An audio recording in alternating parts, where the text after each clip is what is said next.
The ambassador exploded on live interstellar broadcast.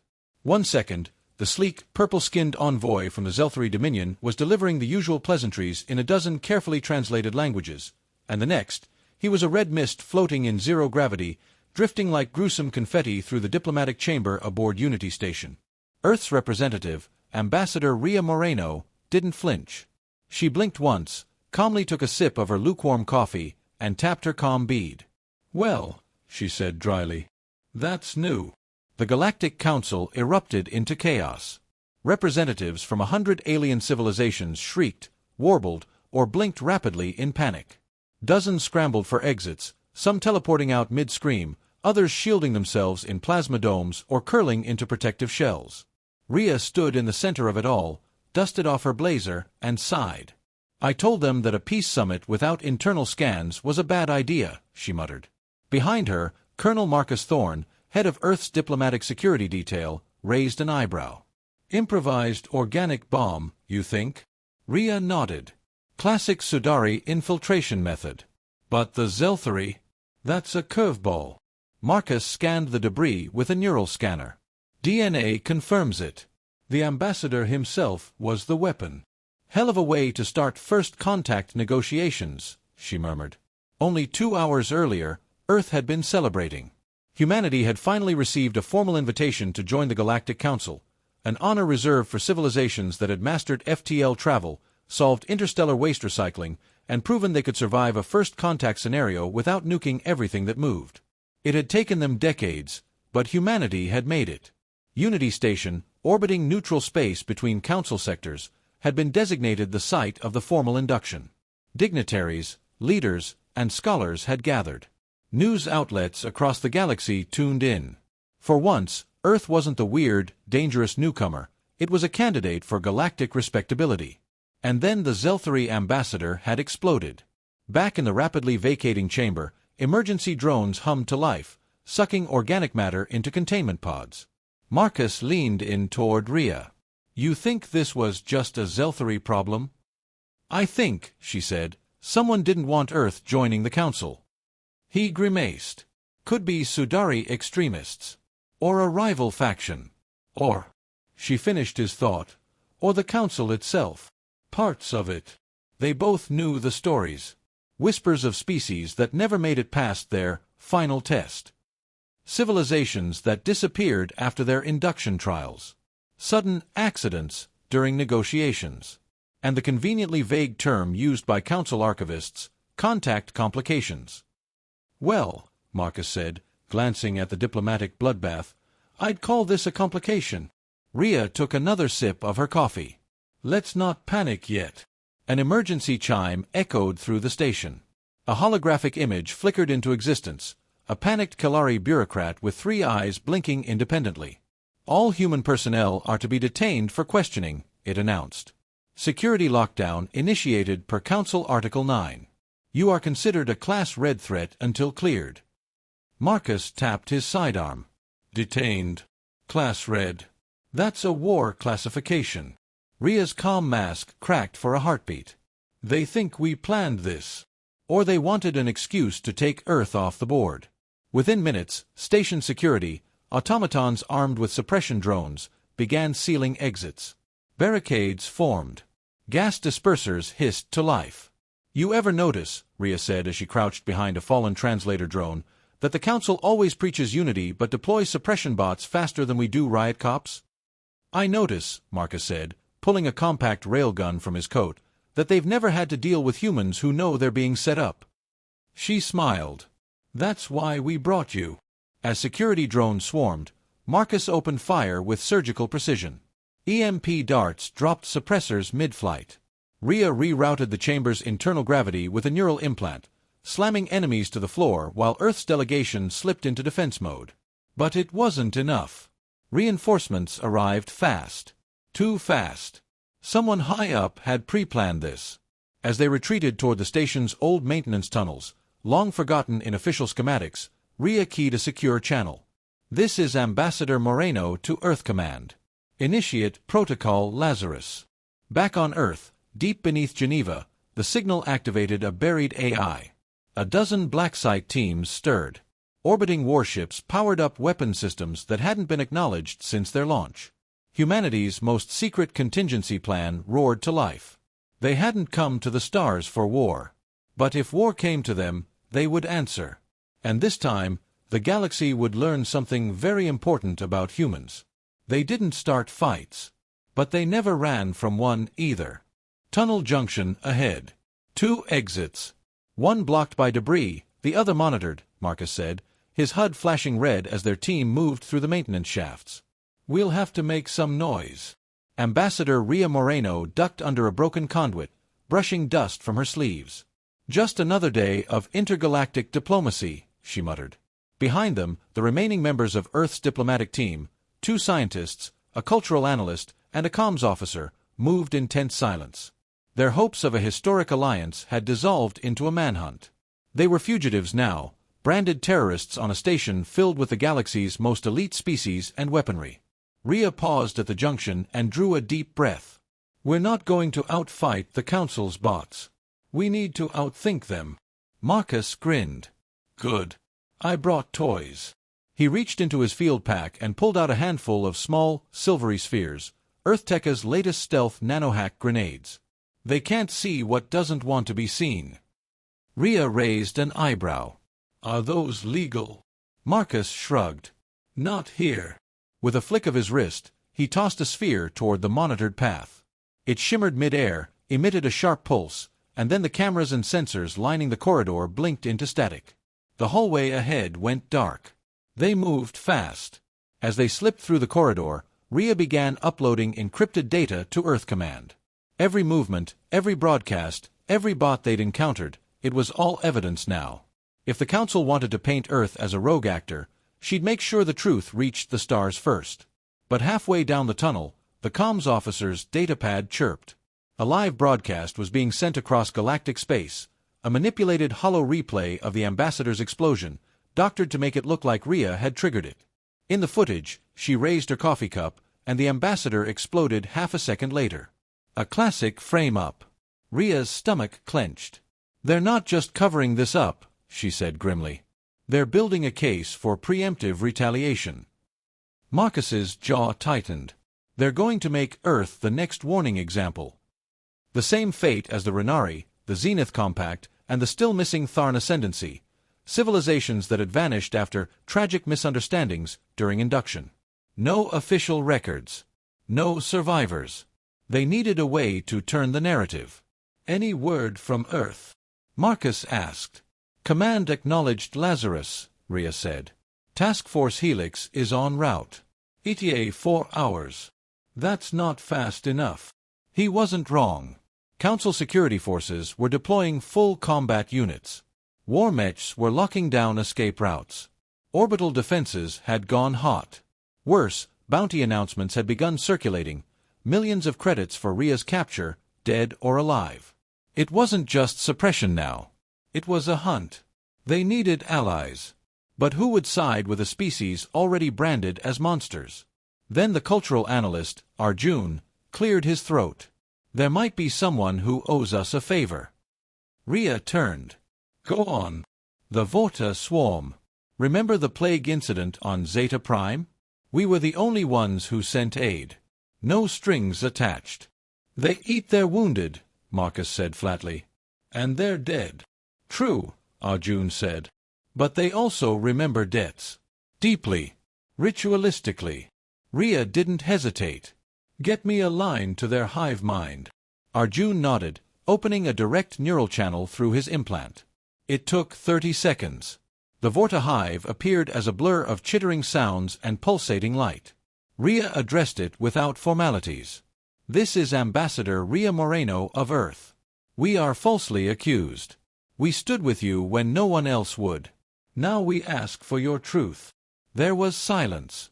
Then a flicker of shapes, shifting symbols, and finally, Det remembered. Assistance inbound. Rhea exhaled. An hour later, as they emerged from the tunnels into the industrial tier, an explosion rocked the station. Above them, the outer docking ring burst open as dozens of organic Vorta ships slammed through defense nets. A swarm surge spilled out, violent, screeching, and beautiful in its terror. Council forces panicked, suddenly facing enemies they couldn't predict. The Vorta weren't here for war. They were here for disruption. For chaos. For covering Earth's escape. And it was working. Marcus, leading the charge, grinned like a wolf. Well, guess diplomacy is about knowing who to bite. With the Vorta drawing fire, the team slipped through a gravlift toward the deep space hangars. Waiting there was an old Earth diplomatic courier vessel, the Dauntless. Underarmed, underpowered, but hidden and fast. As Rhea climbed aboard, she paused at the hatch. The war wasn't coming. It had already started. And Earth wasn't going to roll over and play the villain. Not this time. The Dauntless bucked violently as it pierced Unity Station's outer blockade. Plasma fire licked its hull, searing the shielding plates down to 18% before Marcus rerouted auxiliary power and slammed the thrusters into a spiraling burn. The ship groaned under the stress, but it held. Behind them, the Vorta swarm's retreat began in synchronized flashes, their vessels vanishing into quantum fractures. They had done what they came to do, create chaos, by time. And now they were gone. Shields holding at 12%, the comms officer shouted, sweat beading at his brow. Target lock from 3 Council warships incoming. Marcus gritted his teeth. I've got this. He sent the Dauntless into a corkscrew dive, jinking between a debris field and the station's defunct O-ring. A missile screamed past them, missing by meters and colliding with an old cargo tug. The explosion rocked the vacuum, flaring bright on the Dauntless rear cams. Rhea was already jacked into the NAV systems, plotting an escape jump. We're too close to the station for a clean FTL exit, she said. We need at least 30 seconds of uninterrupted vector. Marcus laughed bitterly. We'll be lucky to get 10. The targeting system lit up, Council warships, sleek and bristling with firepower, forming a perimeter around the fleeing ship. They were done playing games. Targeting signature match, the comms officer said grimly. That's the verdict.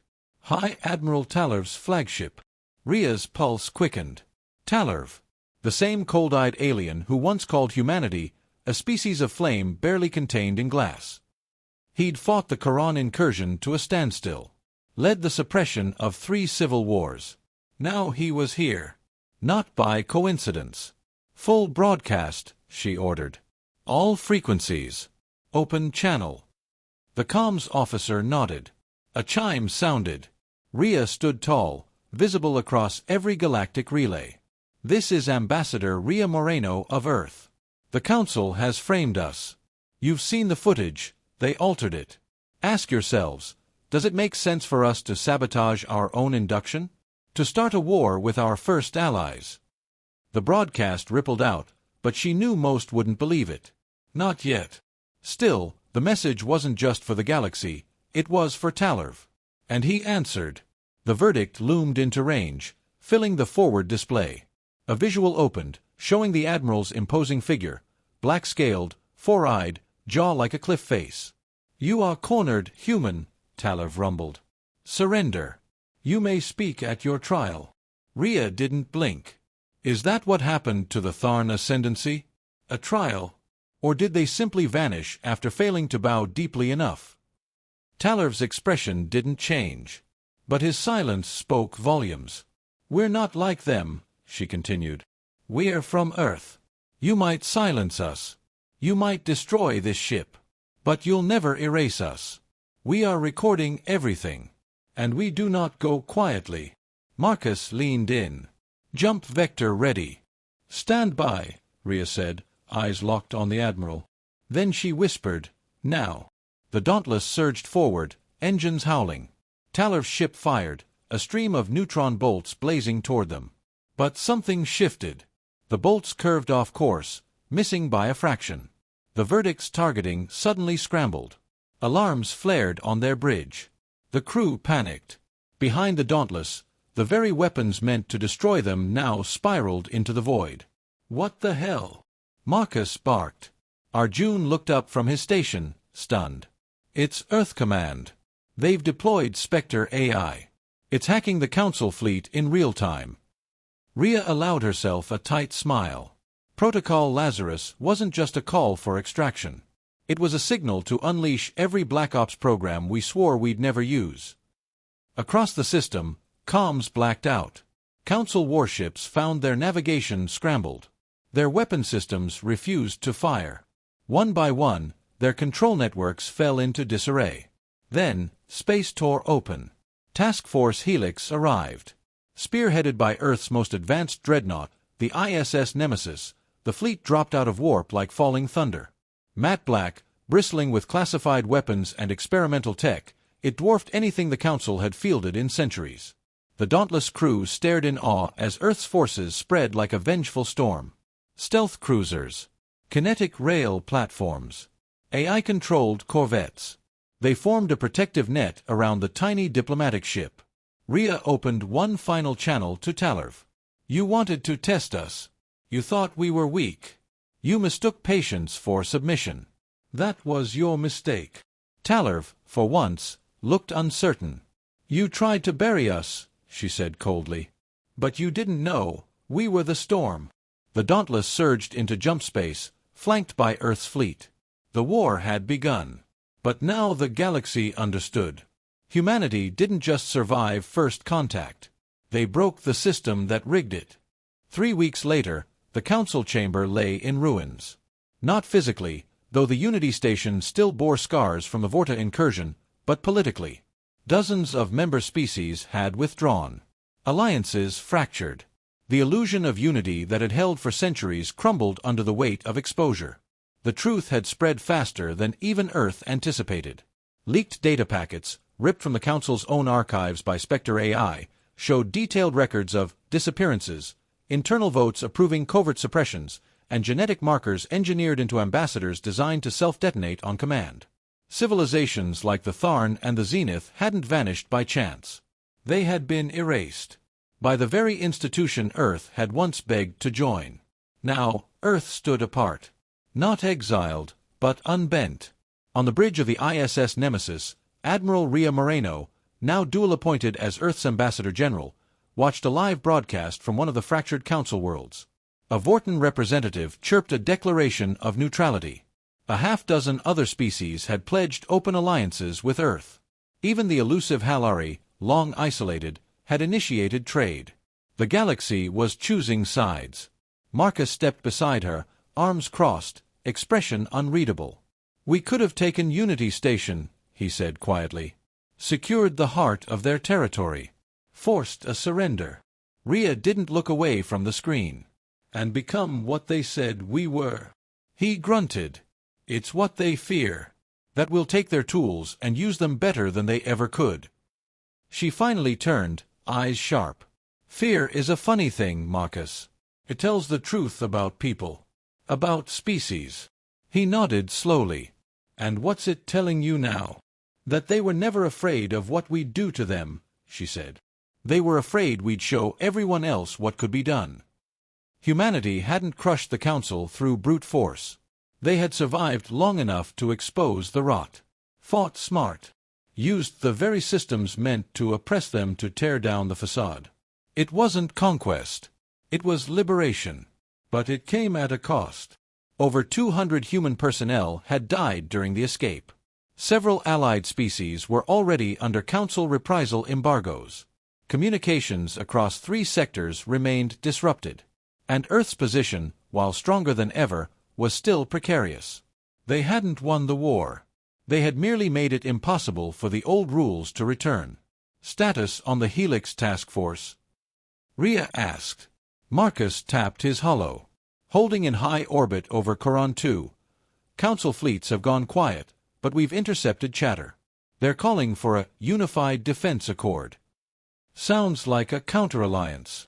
Rhea raised an eyebrow. "And who's buying it?" Marcus smirked. "The same people who think the galaxy's going back to normal." She turned back to the stars. "Let them try." A moment later, the comms officer called out. "Incoming transmission from the Ilvari Collective. It's, not words exactly. Just a visual." "Put it up," Rhea ordered. The main view screen flickered to life. A shimmering constellation appeared, animated stars rearranging into the shape of Earth. Then, a pulsing ring around it. Then dozens of other planets, gradually aligning behind it. It was a map. A declaration. Not of war. Of allegiance. Rhea exhaled slowly. That's the third in 2 days. The galaxy's waking up, Marcus said. No, she replied. The galaxy's remembering what it means to resist. She walked toward the forward observation deck. Below, Earth floated in the void, small, blue, fragile-looking. But above it now hung a fleet unlike any other. Not a conqueror's force. A guardian's. They had come seeking peace. They had been met with treachery. And in response, they had built something new, something terrifying, yes, but honest. Transparent. Unafraid. Later that night, as stars turned slowly across the Nemesis's sky, Rhea wrote her final address for the Earth Diplomatic Assembly. The last line came without hesitation. They feared us because they didn't understand us. Now they fear us because they do. The speech would be translated into 100 languages and broadcast to 1,000 worlds. Not as a threat, but as a warning. The era of quiet submission was over. Humanity had spoken, and the stars would never be the same.